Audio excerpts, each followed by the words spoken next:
25 дугаар бүлэг Овгийн тэргүүний үл тоомсорлол. Ян ахлахын сэтгэл ихэд хөдөлж, Ян Чэнийг дагуулan Овгийн тэргүүнтэй уулзахаар яарвчлав. Удалгүй тэд Овгийн тэргүүний өргөөний гадна ирлээ. Юу гинэ тэргүүн? Хүндэт зочинтой уулзж байгаа юм уу? Хэмээн Ян ахлах хөмсөг зангидав. Үүд сахиж байсан хөгшин зарц Ян ахлахын нэр нөлөөг мэдэх тул үүд хүндэтгэж зүрхэлсэнгүй. Бүхийж байгаад хоёрдугаар эзэнтэй мэдлээ. Тэргүүн маань хүндэт зочинтой хөөрөлдөж байгаа тул өөрийнх нь зөвшөөрөлгүй хэнийг ч бүү оруул гэж тушаасан билээ. Хэрв тийм ч яаралтай хэрэг биш бол өөр өдөр ирнэ үү гэв. Ян ахлах тийм ч амар ботсонгүй. Түүний ховд Ян Чэн бол алан дээр хэрдэн мэт үн цэнтэй болоод байлаа. Ийм ховор авьяасныг овгийнхаа анхаарал багтаах нь түүний энэ тэргүүний зорилго тул ганц хоромж алдахыг хүссэнгүй. Надад амь тариа мэт яаралтай хэрэг байна хэмээн Ян ахлах хатуухан хэллээ. Зарт хэсэг эргэлцснэ. Тэгвэл би орж айлтгая. Та түрийнд хүлээж бай гэв. За тэг хэмээн Ян ахлах гараад өв. Зарцыг явсны дараа тэрээр Ян Чэн рүү харж инээнсэглээд. Ян Чэн, чи санаа бүүзав.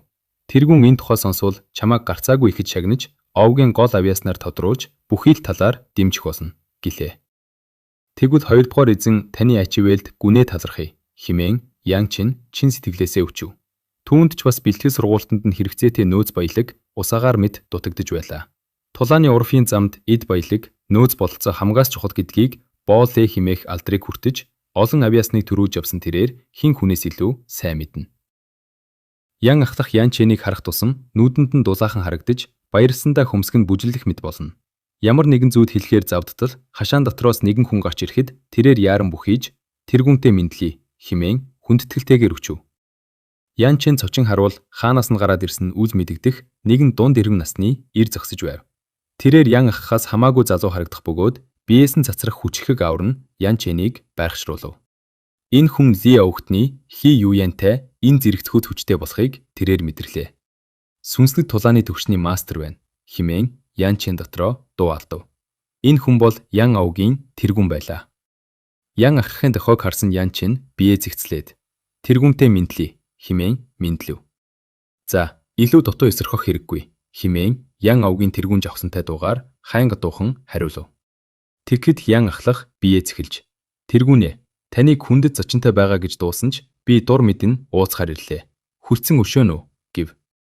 Тийм ээ, үнэхээр эрхэн зочин байлаа. Гэхдээ чи яг цагаа олж ирчээ. Зочин маань саяхан мордлоо хэмээн Ян овгийн тэргүүн Ян Жинхэ гараа ардаа барин сэтгэл хангалуун өгүүлв. Тэрхүү хүндэт зочинтой хийсэн яриа нь түүнийг ихэд баясгасан бололтой.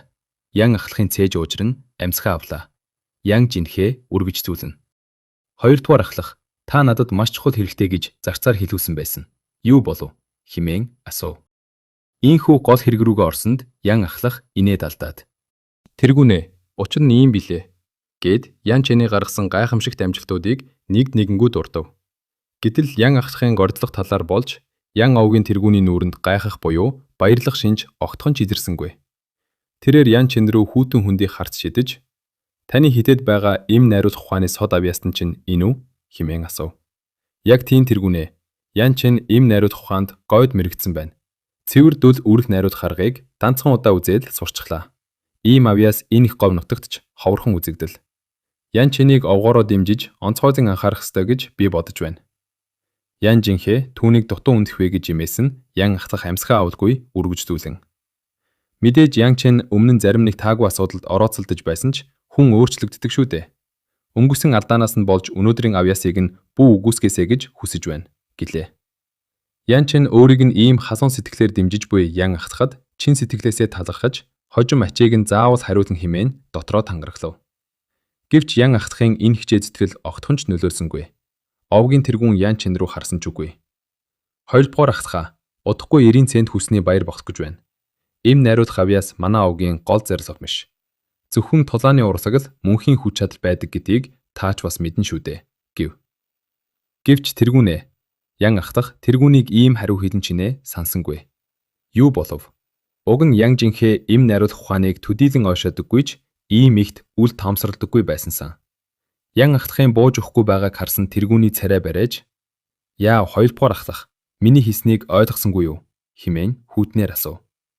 Мэдлээ тэргүүнээ. Ян ахлах хэдийн нэр нөлөөтэйж овгийн тэргүүнээс зиндаа доогуур тул гүнзгий санаа алдаад. Тийм бол би таныг дахин саатуулахгүй гэж хэлээд буцлаа. Ян овгийн тэргүүн тэднийг үлдсэнгүй, гараа давхин загцдаа тэднийг үдэн гаргахыг тушаав. Удадгүй хөгшин зарц буцаж ирээд Ян жинхээгийн өмнө хүндэтгэртэйгээр зогслоо. Ян жинхээ загц руу нэг харснаа "Яав, чамд эргэлзэх зүйл байна уу?" гэж асуув. Зарцан сандарч пэргүүний хурц мэлмийг юу ч хуурч чадахгүй. Им найруулах ухаан тулааны урлаг шиг чухал биш ч гэлээ түүнийг дэмжих хамгийн гол хүчин зүйл үн билээ. Уг нь та иймэрхүү зүйлийг үл тоомсорлтгүй байсан. Өнөөдөр яагаад ингэв гэлээ. Ян жинхээ санаа алдан хачин боллоо. Өнөөдөр Ли овгийн худалдааны бүлгийн Ли Юен ахлах биеэр ирж уулзан манай Ян овгийнхантай хамтарч ажиллах хүсэлтэй байгаагаа илэрхийллээ. Энэ их говь нутагт байдал ороо бусгаа байгааг чи мэднэ. Ли овгийнхан бол өөрсдийгөө аваад явчихдаг, бусад овгтой тийм ч амар хамтардаггүй хүмүүс. Гэтэл тэд зөвхөн манай овгийг зорж ирсэн байхад би яаж үл тоомсорлож чадах вүлээ гэв. Гэвч мунхаг би сайн ойлгосонгүй. Ли овгийн худалдааны бүлэг им найруулах ухаантай ямар холбоотой гэж хэмээн зарц сонирхон асуув. Ян жинхээ шүүс ардан. Ли Юен яг юу сэдэж байгааг би ч бас сайн мэдэхгүй байна. Гэхдээ тэр манай овгоос нэгэн авьяасныг олж хараад түүнийг нь ихэд үнэгж байгаагаа хэлсэн. Тэр ч байтугай өнөөдрийн энэ хамтын ажиллагаа ердөө тэр авьяасны нүүрэн дээр болж байгаа хэрэг гэсэн шүү. Намайг тэр нь хинбэ гэж асуухад Ли Юен инээд алдаад та мэдсээр байж асуух юм гэсэн. Ли Юений яриад байгаа тэр авьяасн нь хин бол хэмээн зарц гайхав. Би үнэхээр мэдэхгүй байна.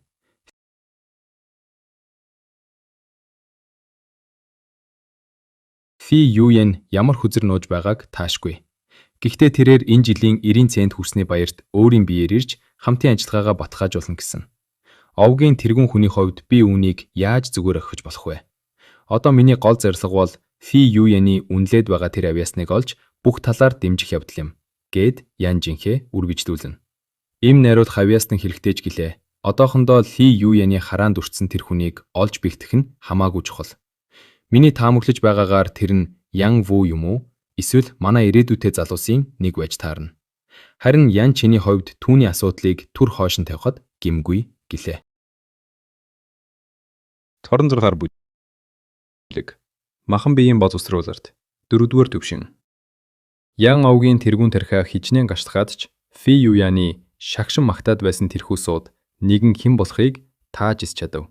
Тэр бүхэл Ли Юяны хайж байсан хүн нь түүний саяхан дорд үзээд өнгөрсөн Ян чин байн чинээ зүүдэнд ч орсонгүй. Ли Юян Ян овгийнхантай тодрууд бол им заслын эрдэнэт гаргууд Ян чинтэй хамтран ажиллахыг туйлаас хүсэж байлаа. Түүнтэй холбоо тогтоохын тулд Ли Юян баггүй хүчин зүтгэд гаргаж шууд харилцахаас илүүтэй овгийн тэргүүнээр дамжуулан дотносхийг хичээсэн нь энэ. Ян чинийг овгийнх нь нууцаар бэлтгэсэн сууд хүү гэдэгт тэр огт эргэлзээгүй бөгөөд арчаагүй амтан мэд харагддаг нь бусдыг гин алдуулах гэсэн Ян овгийнхны залжин арга гэж итгэж байв. Гэвч Ян чин овгийнхоо дунд ямар ч нэр нөлөөгүй нэгэн гэдгийг тэр яахан мэдхүлээ. Ийхүү инээдтэй андуурал бий борчээ. Мэдээж Ян чин энэ бүгдийн талаар юу ч дуулаагүй байр. Ян ахлагч үүсээд буй нөхцөл байдалд ихэд бухимдаж байлаа. Овгийн тэргүүний өмнө уур хилэнгээ барьж чадсан ч дотор нь гал авалцаж байв. Ян чин ийм зүйл болно гэж сансангүй. Овгийн тэргүүн тулааны урлагийг ихэмдэгч гэлээ энэ заслын ухааныг ингэдлээ басанчгэн гэж ботсонгүй дээ хэмээн Ян ахлагч харамсан шүүс алдав. Ян чин ч мөн гайхаж байсан ч Ян ахлагчийг бодвол хамаагүй тайван байлаа. Урд насандаа амьдралын хатуу хөтөөг хангалттай үтсэн тэрбээр иймхэн зүйлд сүхрэх хүн биш юм. Тэрээр инээмсэглэн. "Хоёрдугаар эзэнтэн минь, магадгүй миний аз дутсан хэрэг үзээ" гэв. Ян чинийг өчүүхэн ч худаахгүй байгааг харсан Ян ахлагч мэл гайхаж. "Ян чин, би чамайг тайтгаруулах гэж ирсэн юмсан. Гэтэр чи үүнийг юм чинээ бодохгүй байх шиг байна шүү" гэлээ. Ян чин 50 дуугаар "Хоёрдугаар эзэнтэн минь, мүрийтэй тулаанд ялагдаад амиа хорлох тухай бодож байхдаа би алдааг авахарсан. Одоо намайг иймхэн зүйл нугалж чадахгүй" гэж хариулав. Сайн байна. Тун сайн хэллээ. Хүний амьдрахт давлгаа мэт өсөж уруудаж байдаг. Алдаж үзээгүй хүн гэж хаана байх вүлээ? Үүнийг ухаарсан чинь хамгийн чухал. Өнгөрсөн алдаа чамайг илүү хэрсүү болгож, сэтгэл зүрхийг чинь гам мэт хатуужуулна. Харин Ян овгийн залууст дутагдж байгаа ганц зүйл бол ялагдал юм хэмээн Ян ахлагч сэтгэл хөдлөл нь өгүүлв. Түүний хийсэн нь туйлын үнэн байлаа. Ян овгийн залуу эзэд биеэ тоож, бусдыг үл тоомсрогдаг нь тэд хараахан хатуу ялагдал үзээгүй байгаа гэх юм. Хүнд ялагдал хэрэгтэй байдаг. Ян овгийнхэнд л энэ нь дутагдаад байгаа юм. Гагцхүү алдаж бүдэрсэн хүнс гал дундаас дахин төрж суугийн хаалгыг давж чаддаг үлээ. Хэдийгээр Ян чинь овгийн тэргүүний дэмслийг авч чадаагүй ч Ян ахлагчийн нүдэнд тэрбээр хязгааргүй ирээдүйтэй өнгөлөөгүй эрдэнэ хിവэр байв. Тэдний яриа дуусахад Ян ахлагчийн нүд бүрч илүү гялалзаж. Ян чинь овгийн тэргүүн чамааг үнэлээгүй ч би чамайг зөнд нь орхихгүй. Хэрв овг чамд нөөц боломж олохгүй бол би өөрөө олгоно гэв. Хоёрдугаар эзэнтэн минь үнэхээр хэрэггүй дээ хэмээн Ян чинь гайхан татгалцахыг завдлаа. Ян чинь бүү татгалз. Өнөөдөр овгийн тэргүүн чамайг үл тоосно надтай ч бас холбоотой. Энэ бол миний зүгээс чамд өгч буй нөхөн төлбөр. Сэтгэлээ амраах гэсэн хэрэг тул үгийг минь бүү даваарай гэж Ян ахлагч эрс шийдэмгий хэлв. Түүний бодлыг өөрчилж чадахгүйгээ мэдсэн Ян чинь зөвшөөрн толгойд орхив. Ян ахлагч үнэхээр л саяны болсон явдалд өөрийгөө буруутгаж байгаа нь ийхт байлаа. Удалгүй Ян ахлагч Ян чинийг энэ заслаа хийхтэн зориулж асар их хэмжээний ховор түүхийд материал авчирчигв. Ян чин тэдгэрийг аваад гэртээ харж төлөвлөгөөгөө гаргав. Тэрбээр Ян ахлагчийн өгсөн эрдэнсийг шууд хэрэглэх гэж яарсангүй. Ли овгийн худалдааны бүлгээс ирэх материалыг хүлээхээр шийдэв. Түүний тооцоосноор Ян ахлагчийн нөөц болон Ли овгийнхантай нийлбэл тэрбээр махан биеийн боловсруулалтын 4-р түвшинд төвөггүй хүч чадна. Хэрв нөөц боломж нь илүү байсан бол бүрч хол явах байлаа. Одоо яарах хэрэггүй. Ли овгийнхныг л хүлээх үлдлээ. Гэд Ян чин орон дээрээ завилан сууж амьсгалаа засна бясалгаж эхлэв. Ли овгийн худалдааны бүлэг нэр хүндтэй эзэн болж хэдхэн хоногийн дараа захиасан материалыг нь хүргэж ирэв. Хамгийн сонирхолтой нь дэлгүүрийн даамал солигдсон байлаа. Шин даамал нь өмнө нь Ян чинийг очиход найрсаг үүчиж байсан залуу байв. Тэрбээр ийхүү дэвшиж амжилтанд хүрчээ. Гэвч тэрээр тушаад ахлаа гэд бие тоосонгүй. Өмнөх даамал Жавс Явэн яагаад халагдсныг тэр сайн мэдэж байв. Тиймээс Ян чиний өмнө ихэд хичээнгүүлнэ. Залуу эзэн Ян чин эдгээр нөөцийг таны зааврын дагуу хэд хоногийн турш цуглууллаа. Одоо танд хүлээлт өгч байна гэв. Хью даамал өөрийн биеэр хүрлцэн ирсэнд талархъя хэмээн Ян чин инээмсэглэн хэлв. Хэрэггүй дээ, хэрэггүй. Манай Ли Юян ахлагч танд нэгэн үг дайсан юм хэмээн Хью даамал дууга намсган өгүүлв. Адив сонсъё. Ямар хэрэг вэ? Ли Юян ахлагч Ян овгийн насанд хүргэсний яслалд биеэрээ ирж оролцсон. Тэр үед таныг олны дунд нэрээ гаргаж тэр далиндаа Ян овгтой хамтран ажиллах талаар хэрэлцэх боломж бүрдэнэ гэж найдаж байгаагаа дамжуулсан юм. Ян чин бодлогошрон толгойд орхив. Удалгүй Лью даамал яваад өглөө. Ян чин үнэт материалуудаа аваад тэднийг гаргаж өгөхдөө дотроо ихийг тунгааж байв. Тэрээр үл ялэг жомолцсон. Жавс Явэн намайг хэдхэн хоногийн өмнө доромжилж байсан бол одоо аль хэдийн солигдож химэн шивнэлээ.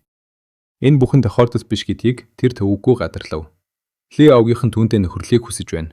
Миний эм баригч гэх нэр хүнд Ли овгийнхны анхаарлыг үнэхээр татажтэй гэд Ян чин ууцтай зүйлс рүүгээ анхаарлаа хандууллаа. Эдгээр нөөц байхад 4-р түвшинд хүрэх нь алхан дээрх мэд тодорхой боллоо. Ян чин догтсондоо гэртээ яаран орж ажилдаа орлоо. Тэрээр эм заслын мастер тул нөөц боломж нь байхад ганц хоногийн дотор л эм дуусмлаа бэлтгэж дуусгав. Ингээд энэ дуусмартаа орж биеэ боловсруулж эхлэв. Энэ удаагийн уусмал өмнөхөөсөө 10 дахин хүчтэй байлаа. Тэрээр энт бодисын хүчийг баг бага шингэн төвчээртэй суув.